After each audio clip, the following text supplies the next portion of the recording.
হ্যাঁ রে পল্টুর মা, চললাম নাকি তোর ছেলে বউ দিঘায় গেছে?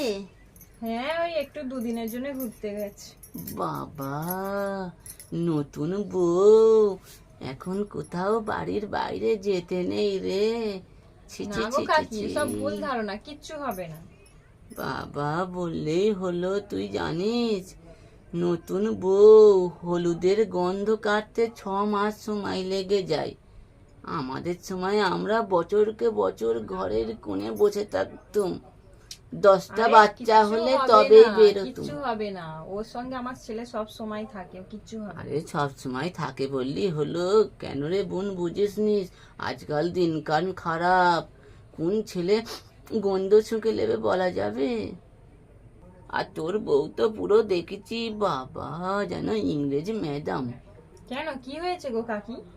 কি আর বলবো বাবা, এখনকার মেয়েরা, আমাদের সময়ে আমরা নন্দাই ভাসুর জামাই এগুলোতে দেখলে প্রায় 20 হাত ঘুমটা টেনে বসে থাকতাম। আর এখনকার মেয়েরা মাথায় কাপড়ই দেয় না। ছি ছি ছি ছি। হ্যাঁ কাকি, তোমার বৌমাও তো 20 হাত ঘুমটা টেনে বসে থাকে, তাহলে পাশের বাড়ির ওই ছেলেটার সঙ্গে গন্ডগোল হলো কিভাবে?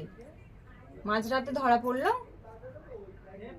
না রে বোন, তোকে আর কি বলবো, বললে বিশ্বাস হবে নে।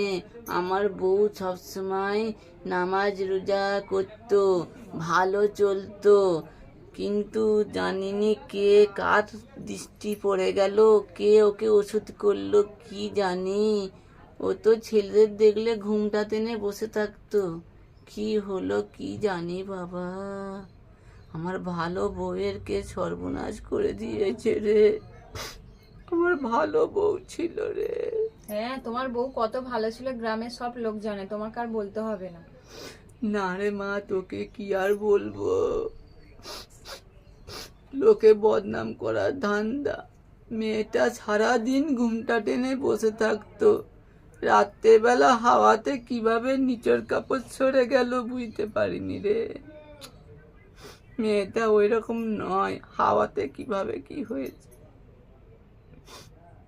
আমার জানিস মনে হয় কেউ ওষুধ করেছে, ও না হলে খুব ভালো মেয়ে ছিল রে। যাই জানিস, যাই। না না, বসো না, বসো। তারপরে তোমার বৌমা সেই পাশের বাড়ি আরেকটা ছেলের সঙ্গে না না, অনেক সেদিনে কাজ আছে। পার্কেতে ঘুরতে গিয়েছিল, সেই কথা তোমাকে কেউ বলেনি? বলছি হ্যাঁ? জানিস না আজকে না, অনেক, বসো বসো বসো, আজকে এখন অনেক যেও কাজ না, আছে বসো। জানিস, আমার খুব জোর হাগা পেয়েছে, আমি হেগে আছি রে।